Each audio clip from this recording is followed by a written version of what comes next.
Can we change DNS on Google Chrome on iPhone? Hello guys, this is Atticus and welcome back to another tutorial video. In today's video, we'll try to figure out if we can change the DNS on Google Chrome on our iPhone. So without any further ado, let's dive right into it. The first thing you will need to do is simply open up your Google Chrome. So open up your Google Chrome, and after you open it up, you will see this interface.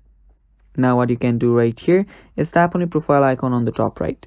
Now you're basically on the settings of your Google Chrome. Now if you want to change DNS, there should be an option right here where you should be able to change your network settings. So if you scroll down and if you just simply play around here, you will not find anything such as your network security. You can head over to privacy and security.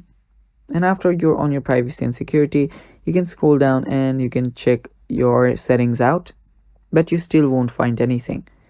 You can also head over to bandwidth right here. You can see what your Chrome uses, and you can check out a lot of things, but there is no option where you can change the DNS on your Google Chrome.